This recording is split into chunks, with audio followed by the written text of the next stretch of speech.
Hello and welcome to Ninja Prep. This is Kapil Goyal, your educator and mentor for PG Physics. तो as you know कि राजस्थान में assistant professor या ऐसा कह लें कि टीचिंग एसोसिएट की वैकेंसीज का नोटिफिकेशन आउट हो चुका है। लगभग 3550 के आसपास टोटल पोस्ट निकली है। हर एक सब्जेक्ट के अंदर कितनी पोस्ट है ये आप डिटेल्ड नोटिफिकेशन में देख सकते हैं। तो अगर आप लोग फिजिक्स से प्रिपरेशन कर रहे हैं तो आपको ये बता दूं, फिजिक्स के अंदर टोटल नंबर ऑफ जो पोस्ट आई हैं वो आई हैं 85, जिनका हॉरिजॉन्टल रिजर्वेशन के अकॉर्डिंग किस कैटेगरी में कितनी सीट्स जाएगी वो आप डिटेल नोटिफिकेशन में देख सकते हैं। इसके पहले के वीडियो में मैंने आपको एक क्लियर कट बताया था कि उसकी जो एजुकेशनल क्वालिफिकेशन है उस क्वालिफिकेशन में एक चीज है नेट या स्लेट आपका क्लियर हो। तो कई बच्चों के दिमाग में ये आ सकता है कि नेट और सेट अगर लिखा हुआ है तो जो एग्जाम का सिलेबस है, इस एग्जाम का जो सिलेबस है वो नेट का ही सिलेबस होगा या सेट का सिलेबस होगा। तो उस कंफ्यूजन को आप दूर कर लीजिएगा, क्योंकि सिलेबस में काफी कुछ चेंजेस हैं। क्या चेंजेस हैं इस वीडियो में हम डिस्कस करने वाले हैं, पर पहले आप लोगों से रिक्वेस्ट रहेगी वीडियो को लाइक कर दें, चैनल को सब्सक्राइब कर दें, ताकि आपकी तरह और भी लोग जो इस वैकेंसी के लिए प्रिपेयर करना चाहते हैं या करेंगे वहां तक ये वीडियो पहुंच जाए। तो चलिए स्टार्ट करते हैं। तो सबसे पहले तो मैं ये बात कर लूं कि जो सिलेबस है उस सिलेबस के अंदर जो पहला सब्जेक्ट है उसमें है इलेक्ट्रोमैग्नेटिक थ्योरी। इलेक्ट्रोमैग्नेटिक थ्योरी में जो ओवरऑल सिलेबस की मैं बात करूं तो ये आपका जो सिलेबस है ये ग्रेजुएशन और पीजी ये दोनों का सिलेबस है। ग्रेजुएशन और पीजी दोनों का सिलेबस है। अच्छा, सिलेबस को और ज्यादा डिटेल में इलाबोरेट करने के पहले मैं आपको ये बता दूं कि जो आपका एग्जाम पैटर्न है उसके अकॉर्डिंगली आपसे जो क्वेश्चंस पूछे जाएंगे 120 क्वेश्चन पूछे जाएंगे 2 घंटे के अंदर। दैट मीन्स कि जो क्वेश्चंस का लेवल होगा वो वन लाइनर टाइप क्वेश्चन होंगे।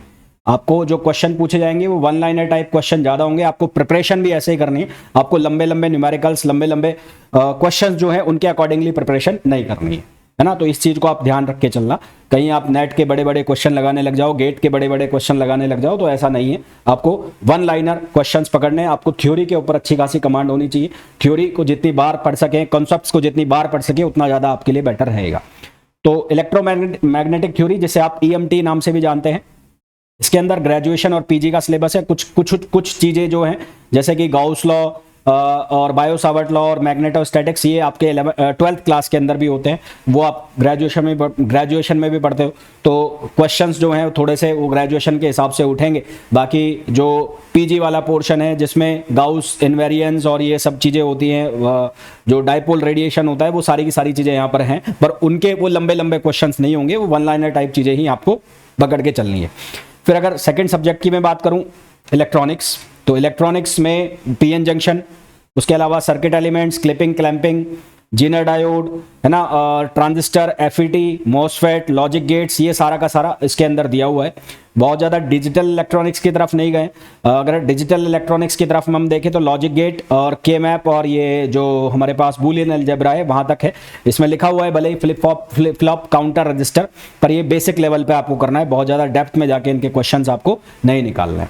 सर्किट एनालिसिस की बात कर ले। सर्किट एनालिसिस में जो आप 12th क्लास में पढ़ते हैं किरचॉफ लॉ वाला, वो तो है ही है। साथ ही साथ इसमें जो HYZ पैरामीटर्स से जो इसको सॉल्व करते हैं वो भी ऐड कर दिया है। नेटवर्क एंड थेवेनिन थ्योरम्स वगैरह जो है वो भी यहाँ पर ऐड कर दी गई है ना। तो उसके अकॉर्डिंगली भी आपको अपनी जो प्रिपरेशन है वो करनी है। बेसिक चीजें आपको प्रिपेयर करनी है, बहुत ज़्यादा लंबे क्वेश्चंस नहीं करने। एटॉमिक मॉलिक्यूलर फिजिक्स, ये इस तरह के एग्जाम्स जो होते हैं, वन लाइनर जो एग्जाम्स होते हैं वहां पर ये इंपॉर्टेंट होता है। वही सारी चीजें, जिमान effect, Paschen-back effect, Raman effect, ये सारी चीजें, मॉलिक्यूलर स्पेक्ट्रा, वो सारी चीजें वही की वो हैं जो आप पढ़ते हैं ग्रेजुएशन और पीजी में। हाँ, एक बात मैं ये बोलूँगा कि इस तरह के जो एग्जाम होते हैं जहाँ वन लाइनर टाइप एग्जाम होते हैं वहाँ पर एटॉमिक मॉलिक्यूलर, न्यूक्लियर और कंडेंस मैटर या सॉलिड स्टेट फिजिक्स ये इंपॉर्टेंट हो जाते हैं, क्योंकि यहाँ से वन लाइनर क्वेश्चंस आप दुनिया जान के निकाल सकते हो। फिर उसके बाद कंडेंस मैटर फिजिक्स, ये सारा का सारा जो आप नेट में पढ़ते हो लगभग वही रखा हुआ है यहाँ पर। उसके बाद mathematical methods of physics. Mathematical methods में है dimensional analysis, vector algebra, vector calculus, linear algebra, matrix में पूरा है, केले हैमिल्टन मैट्रिक्स और ये सारी चीज़ें।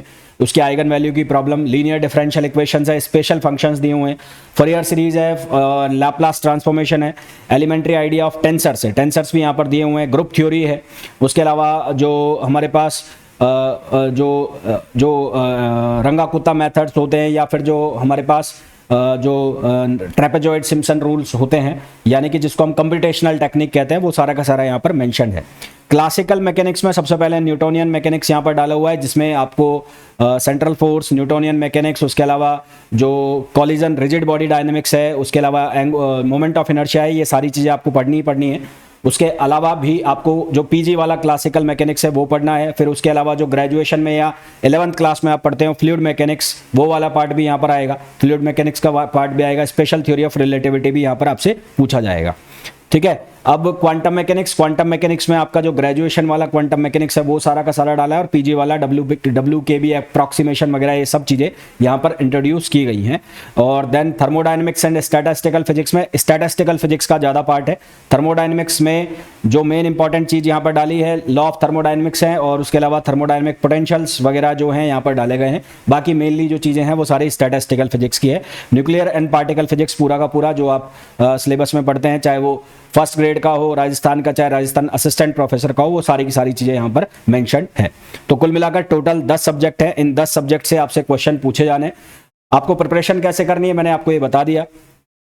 इसके पहले जो असिस्टेंट प्रोफेसर वगैरह के एग्जाम होते हैं जो आरपीएससी लेती है, उसमें तो फिर भी आपके पास सफिशिएंट टाइम रहता है 3 घंटे का, जिसमें आपको 1-2 पेपर मिलते हैं। एक पेपर अलग से एलेबोरेट होता है, एक अलग होता है। 3-3 घंटे के 2 पेपर होते हैं आपके, वहां पर सफिशिएंट टाइम रहता है, तो उसके अकॉर्डिंगली आपसे क्वेश्चन पूछे जाते हैं। यहाँ 10 के 10 क्वेश्चन, 2 सब्जेक्ट्स हैं वो आपको 2 घंटे में पूछे जाएंगे, और 2 घंटे में ही मतलब आपको एक क्वेश्चन के लिए 1 मिनट भी मुश्किल से मिल रहा है। तो इसका मतलब जो क्वेश्चंस है वो 1 लाइनर टाइप होंगे, सीधे सीधे। मतलब आपको कितनी चीज़ें रटी हुई हैं, तो आप कैसे भी प्रिपरेशन करें, चाहे आप कोई मेरा बैच ज्वाइन करें, चाहे कहीं से भी आप ज्वाइन करें, चाहे आप सेल्फ स्टडी करें, आपका टारगेट ये होना चाहिए जितना ज़्यादा हो सके आप थ्योरी को रिवाइज करते रहें, जितना ज़्यादा हो सके कॉन्सेप्ट्स को पकड़ के चलें, जितना ज़्यादा हो सके फॉर्मूला बेस्ड न्यूमेरिकल क्वेश्चन करने की कोशिश करें। कोई भी ऐसे क्वेश्चंस जो 2 से 3 लाइन से ज़्यादा में जा रहे हो उनको स्किप कर दें, छोड़ दें, है ना।